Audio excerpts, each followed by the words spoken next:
అందరికీ నమస్కారం. Welcome back to my channel. మన ఛానల్లో ఏం చూపిస్తున్నానంటే పచ్చిరొయ్యల పులావ్ అండి.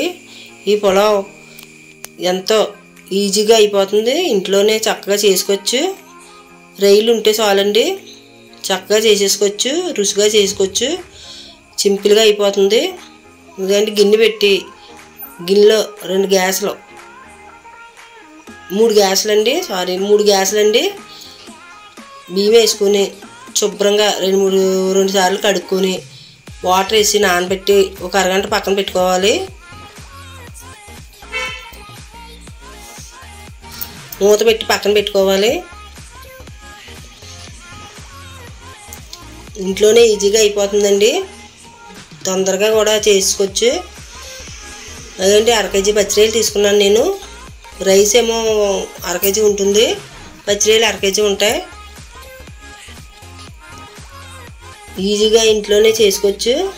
దానికి కావాల్సినవి 1 చెంచా కారం, 1 చెంచా ఉప్పు, కొద్దిగా చిటికెడు పసుపు వేసుకుని పచ్చిరొయ్యలు నీసు వాసన పోయే వరకు, నీళ్ళు ఎగిరిపోయే వరకు మగ్గించుకోవాలి. స్టవ్ మీడియంలో పెట్టి మగ్గించుకోండి. హైలో పెట్టుకుంటూ అడిగేటేస్తే దగ్గర పడ్డాక సిమ్లో పెట్టుకోండి. చూడండి పచ్చిరొయ్యలు వేగిపోయినాయి కదా, నీళ్ళన్నీ వేగిపోయినాయి కదా, పచ్చివాసన పోతాయి. ఇప్పుడు తీసుకుని పక్కన పెట్టుకోవాలి. పక్కన పెట్టుకుని అగండి మసాలా దినుసులు 4 లవంగ మొగ్గలు, 2 లాలిక్కాయలు, 1 చెక్క, 2 అనాస పువ్వులు, 2 మరాఠీ మొగ్గలు, 2 బిర్యానీ ఆకులు వేసుకుని వేయించుకోవాలి. దాంట్లోనే 1 స్పూను అల్లం వెల్లుల్లి పేస్ట్ వేసుకోవాలి.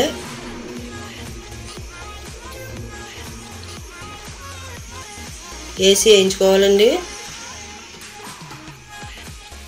దాంట్లో 1 పెద్ద ఉల్లిపాయ పొడవు ముక్కలు కోసుకుని వేసుకోవాలి. 2 టమాటాలు కూడా మీడియం సైజ్ టమాటాలు ముక్కలు కోసి వేసుకోవాలి. వేసి వేయించుకోవాలి.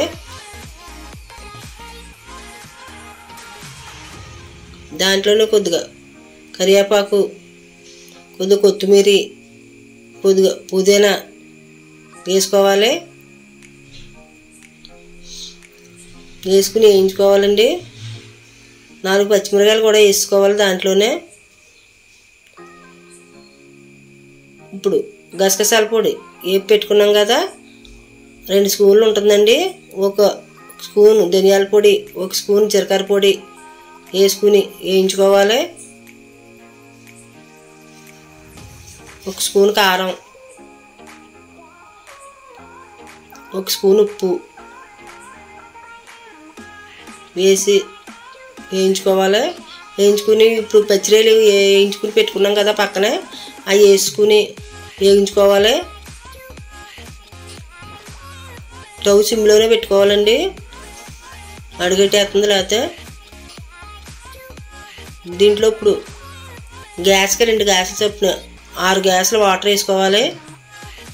3 గ్యాసుల రైస్కి 6 గ్యాసుల వాటర్ వేసుకుని నేను మామూలుగానే చేస్తున్నానండి, కుక్కర్లో చేస్తలేదు. అంత కాబట్టి 6 గ్యాసులో ఫుల్గా వేసేసుకోవాలి.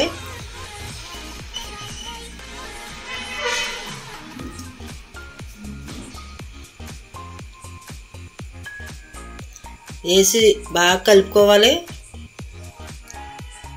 కలుపుకొని మూత పెట్టుకు మరిగించుకోవాలి. చూడండి మరిగిపోయినాయి కదా. ఇప్పుడు రైస్ వడకట్టేసుకుని వేసుకోవాలి. ఉప్పు చూసుకోవాలండి సరిపోయిందో లేదో చూసుకుని రైస్ వడకట్టేసి వేసుకోవాలి. ఉప్పు సరిపోలేదండి, కొద్దిగా వేసాను. నీళ్ళు ఉండకుండా వడకట్టుకోవాలండి రైస్. కన్నాల దాంట్లో వేసుకుని వడకట్టేసుకోవాలి, లేకపోతే ముద్ద అయిపోతుంది నీళ్ళుంటే. అలాగా రైస్ వేసుకోవాలి. పులావ్ ఎంతో బాగుంటుందండి. 1 నిమ్మ చెక్క పిండుకుంటే రైస్కు బాగుంటుంది, పట్టి పులుపులుగా. బాగా కలుపుకోవాలి, 4 పక్కలు కలిసిలాగా కలిసి మూత పెట్టుకోవాలండి. మూత పెట్టి చూడండి చక్క మగ్గింది కదా. ఇప్పుడు మూత తీసుకుని కలుపుకొని మళ్ళీ మూత పెట్టుకుని గిన్నెతో నీళ్ళు నిండా తీసుకుని పెట్టుకోవాలండి. పెట్టుకుంటే ఆయి వెళ్ళకుండా ఉంటుంది కదా, బాగా మగ్గిపోతుంది. సిమ్లో పెట్టుకుని ఒక 4 నిమిషాలైనా మగ్గించుకోవాలి. మగ్గించని చూడండి. ఇప్పుడు పలావ్ మగ్గిపోయింది. మగ్గిపోయాక 2 స్పూన్లు నెయ్యి వేసుకుని కలుపుకోవాలి. పైనుంచి కింద నుంచి పైకి కలుపుకుంటే నెయ్యి అంతా బాగా రైస్కి పడుతుంది. కొద్ది కొత్తిమీర వేసుకుని ఎంతో గుమ్మలాడే పులావ్ రెడీ అండి. రొయ్యల పులావ్. మీరు మీ ఇంట్లో ట్రై చేసి టేస్ట్ చేసి కామెంట్ చేయండి నాకు ఎలా ఉందో. రీచ్ రావట్లేదండి నాకు. ఎంత కష్టపడినా సరే సబ్స్క్రైబ్ చేసుకోవట్లేదు, లైక్స్ ఎత్తలేదు. ప్లీజ్ కొద్దిగా చేయండి. ఎంతో గుమగుమలాడి పులావ్ రెడీ అండి. బాయ్ అండి. ఇంతేనండి.